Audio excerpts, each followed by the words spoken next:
Olá, estamos iniciando mais um programa Conhecendo o Ministério Público. A falta de vagas em muitas cadeias do país tem mantido presos provisórios em delegacias da Polícia Civil.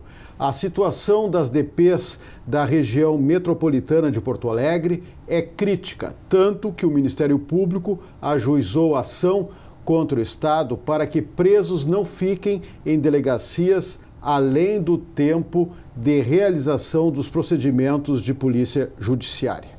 Para abordar o tema, convidamos o promotor de justiça Marcos Centeno, que atua no controle externo da atividade policial. Doutor Centeno, quero dizer que é um prazer tê-lo aqui conosco no programa.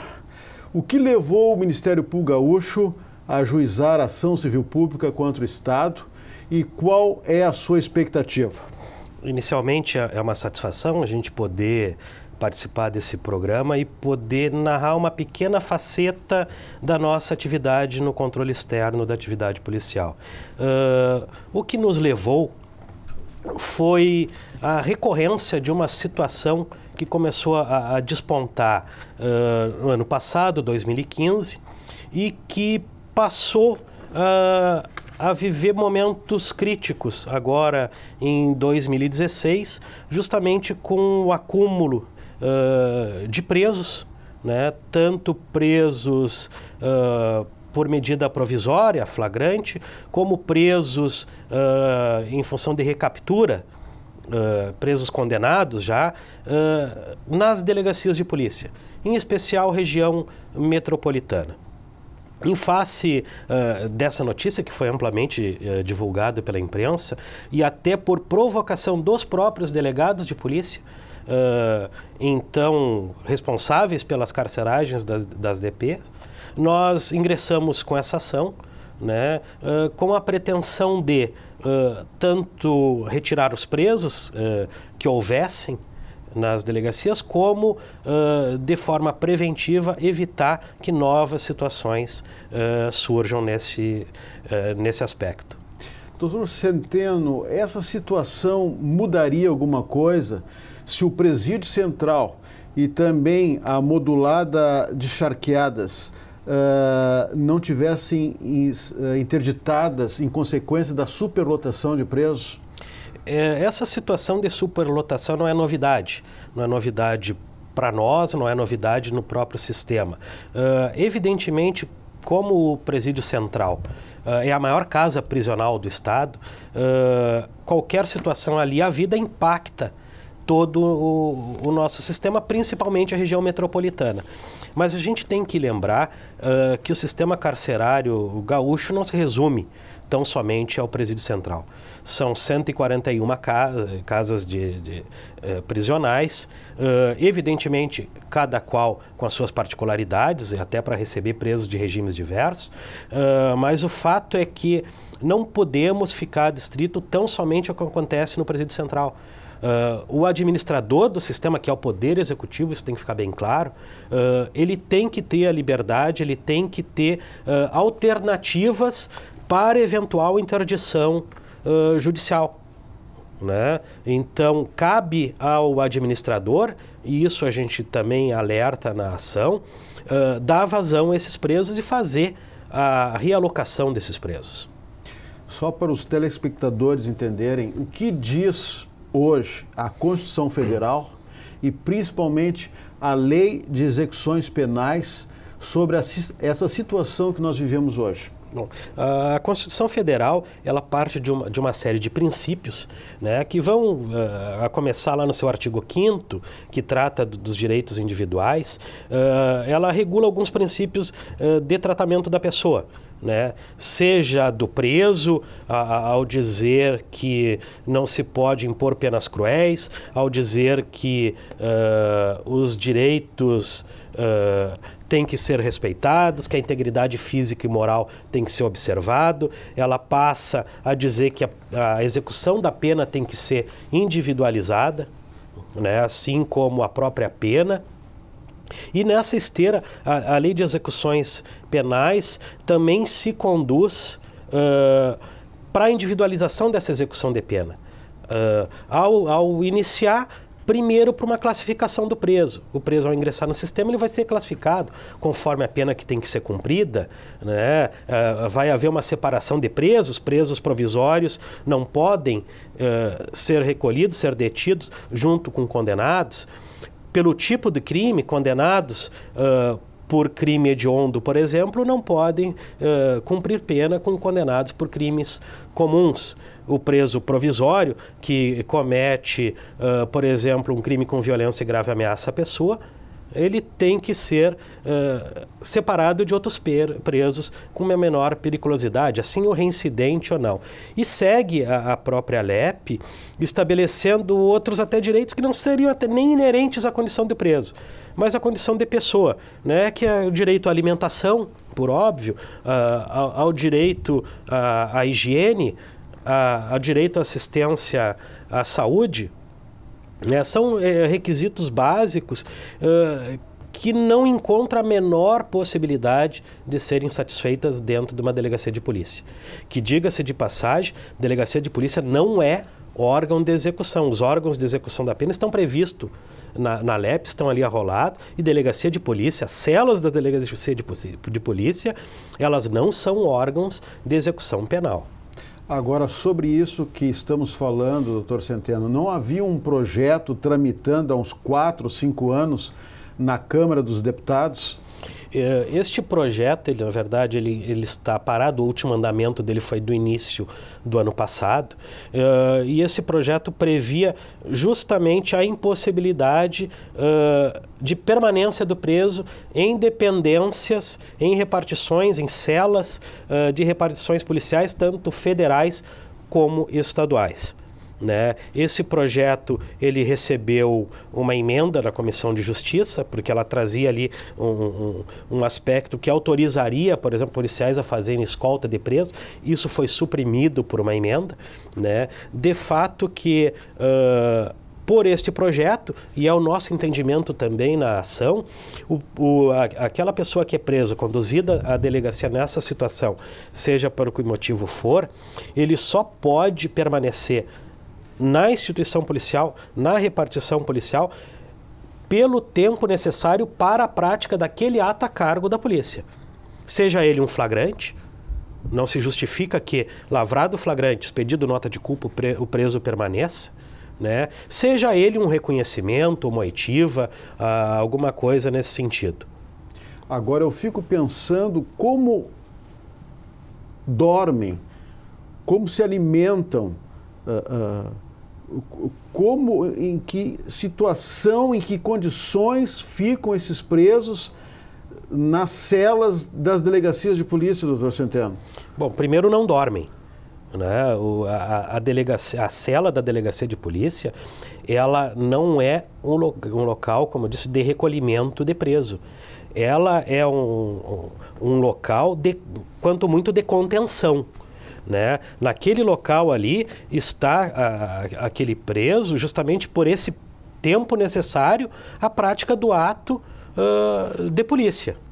Né? Então, estas celas, e diga-se de passagem, não são todas, pelo menos na nossa realidade do Estado, não são todas as delegacias que têm cela. Na capital, por exemplo, as celas destinadas à custódia de preso, elas estão nas delegacias de pronto atendimento, as 2 delegacias. As outras delegacias distritais que possuíam celas, essas celas estão até desativadas, geraram depósitos de objetos apreendidos, justamente porque não é o mote a delegacia manter preso.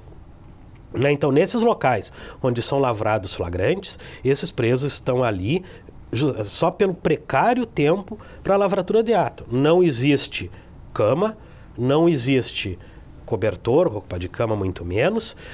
Alimentação a polícia não fornece, né? Porque não é função da polícia justamente suprir esta necessidade.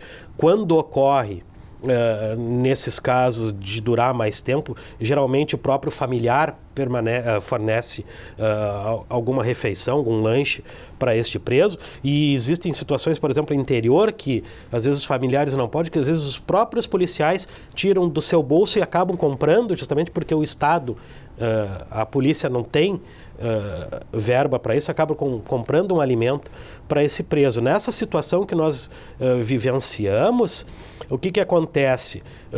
Como é uma situação completamente fora do normal, a SUSEP, que é a Superintendência de Serviços Penitenciários, acabou fornecendo marmitas, as quentinhas, para aqueles presos. Mas eles não têm, por exemplo, acesso a pátio, a sol. Presos com mais de 48 horas, eles ficam ali. E como fazem as necessidades? Com escolta, às vezes são escoltados até o banheiro, isso lógico, em detrimento do serviço policial, né, que é o policial que deixa o seu serviço para escoltar aquele preso até o banheiro, ou dentro das celas não existe pia, não tem água, não tem aquelas situações que normalmente se encontram dentro do estabelecimento prisional. Então, o que acontece?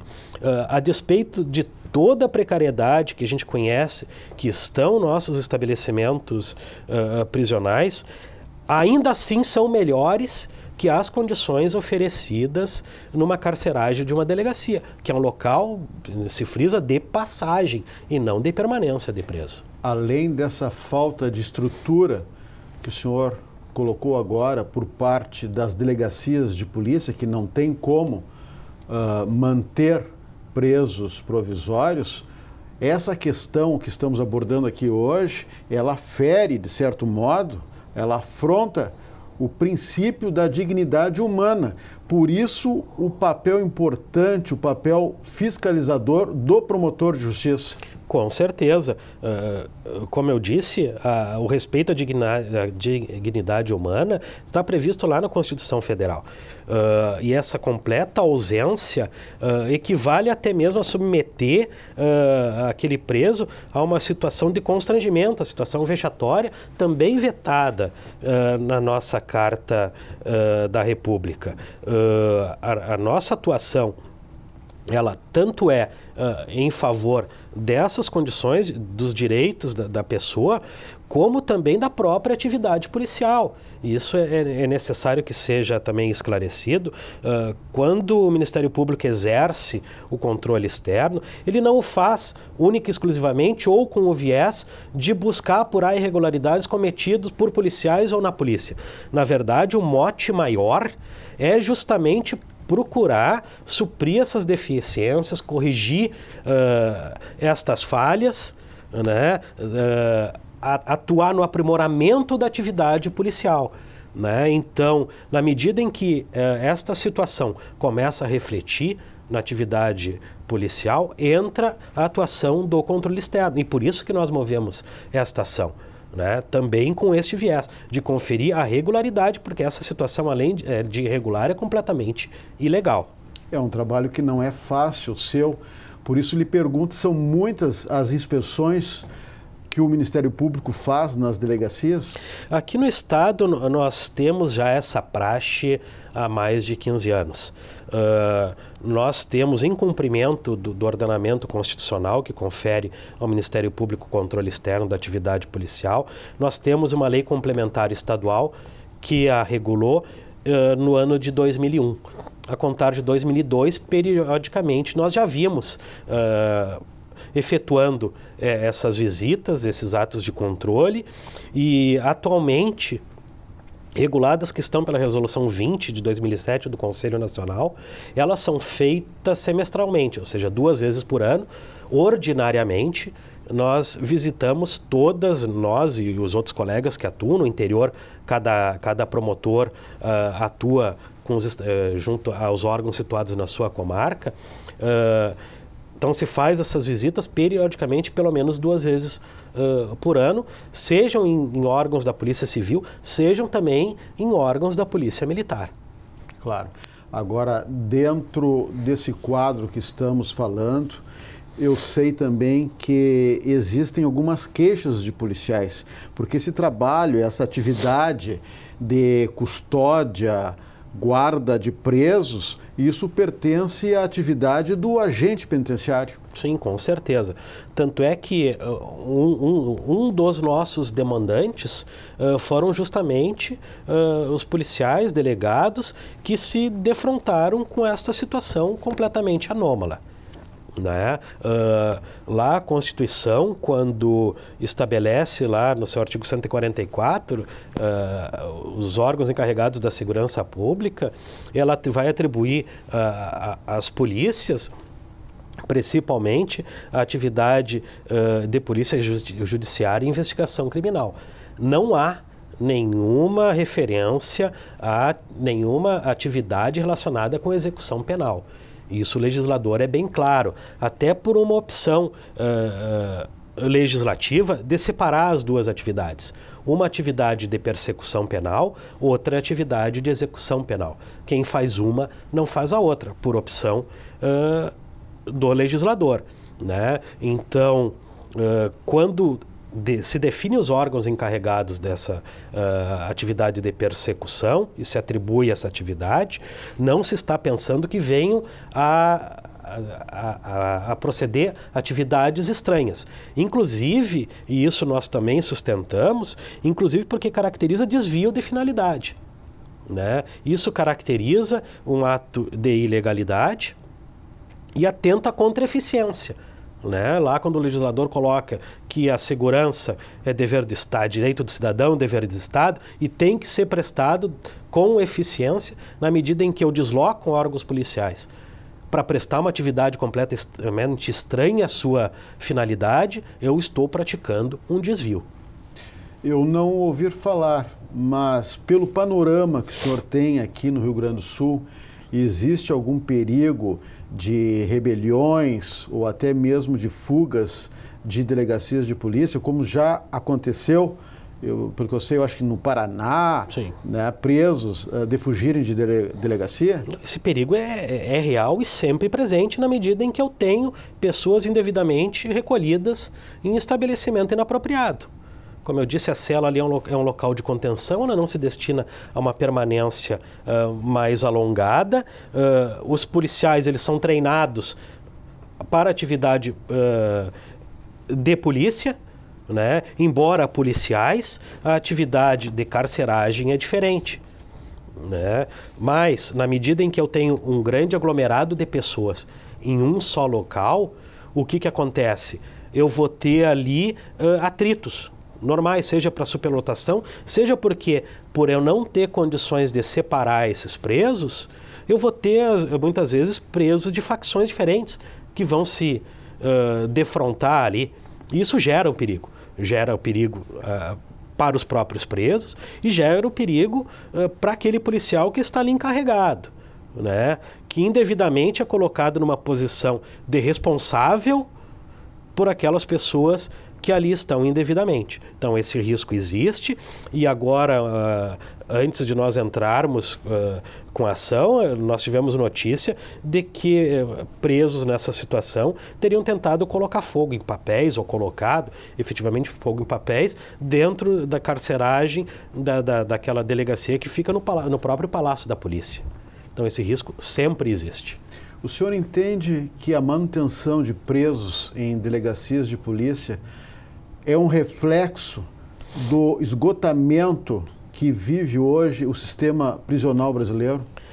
Eu acho que até, não diria do esgotamento, mas, sobretudo, de uma recorrente ausência de investimento, né?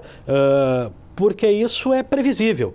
Na medida em que eu tenho X vagas, eu tenho condição de saber que em determinado momento eu vou alcançar, né? Então, me que o que faltou é uma ação mais proativa por parte, vamos falar de governos, não é a situação de se apontar um ou outro, mas, né, do Poder Executivo, no sentido de dar regularidade, no sentido de criar condições para essa execução. O crescimento da população é previsível e ocorre, né? Maior ou menor aumento da criminalidade, mudança até dos focos de criminalidade ocorre. Então, de sorte que os governos têm agido apenas reativamente em face das crises e não proativamente no sentido de prevenir que elas ocorram. E dentro disso que nós estamos falando hoje, da sua atuação, conferindo, fiscalizando a situação desses presos em celas de delegacia.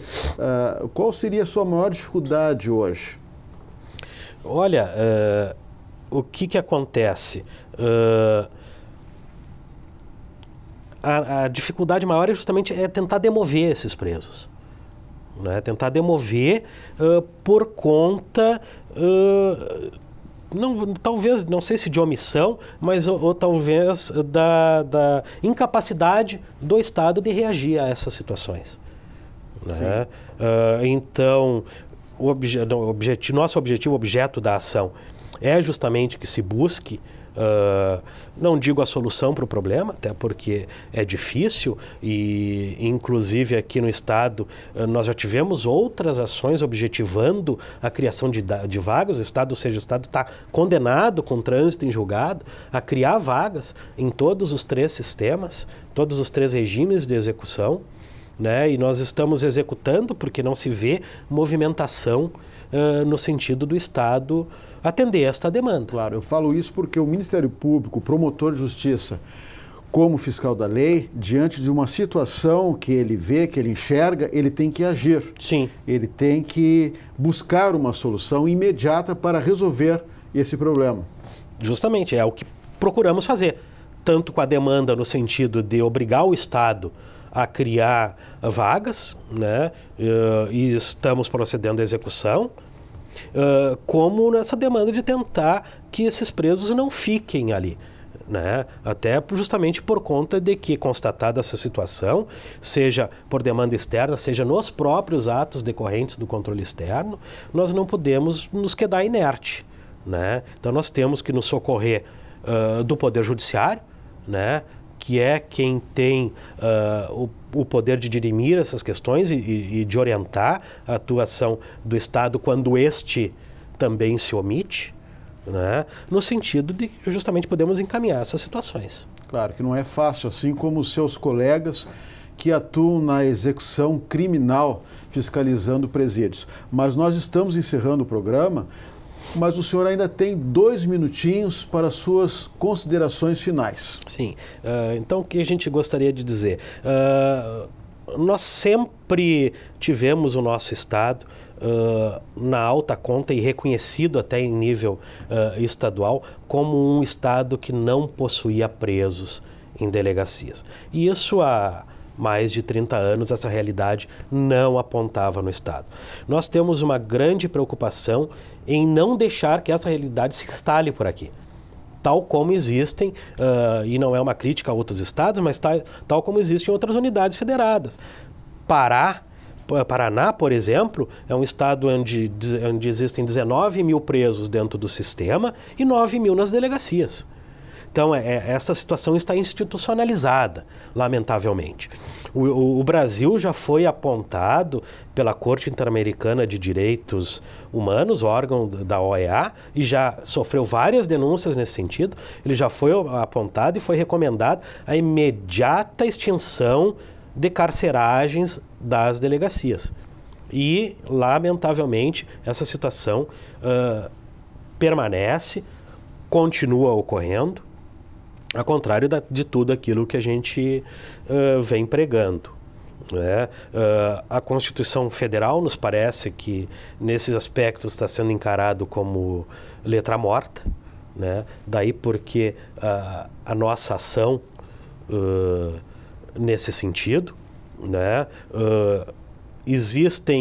Como eu disse, existe a condenação do Estado em fase de execução, foi dado prazos nesta condenação, movida justamente pelos colegas com atuação na execução criminal, que também tem esta função de defesa de direitos difusos, individuais e indisponíveis neste âmbito, né? Então, esta ação foi conferida a prazos para que o Estado cumpra, e nós não vimos nenhuma iniciativa no sentido de efetivamente o Estado gerar vagas nos 3 sistemas.